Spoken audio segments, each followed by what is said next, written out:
Ciao a tutti, io sono Nicolò e vi do il benvenuto a questo primo appuntamento con la storia.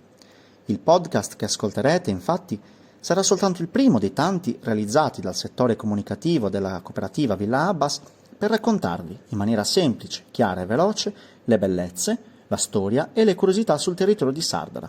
il nostro bel paese situato nel punto di cerniera tra la porzione centrale della piana del Campidano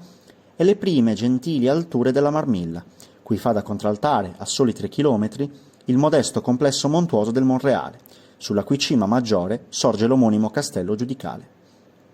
Il primo dei luoghi di cultura che andremo a scoprire è il Museo archeologico Villa Abbas, esistente dal 1997 e considerato, a ragione, uno dei più importanti siti del Sud Sardegna.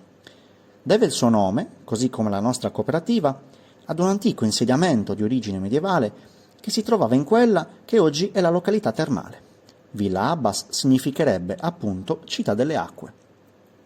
Il museo è oggi ospitato in un pregevole edificio, ricostruito agli inizi del secolo scorso, che affaccia sulla suggestiva Piazza Libertà, sulla cui parte più alta si staglia, in cima alla scalinata del suo sagrato, la parrocchia della Beata Vergine Assunta, realizzata con ogni probabilità fra il XIV ed il XV secolo in stile tardogotico, ad esclusione della torre campanaria, invece eretta fra il 1634 ed il 1639 per poi venire demolita e ricostruita nel 1706. La Piazza Libertà si trova nel cuore di Sardara e funge da raccordo fra l'antico nucleo di Sant'Anastasia, parte più antica del centro abitato, e quello di San Gregorio, in cui si trova la splendida chiesa omonima. Per la sua posizione è verosimile che il museo, già nei secoli centrali dell'età moderna, ricoprisse il ruolo di centro di gestione del potere pubblico, di cui la piazza era lo spazio principale. Nell'età contemporanea, l'edificio non ha certo perso la sua vocazione gestionale ed amministrativa, ed è stato municipio, caserma e addirittura sede delle scuole.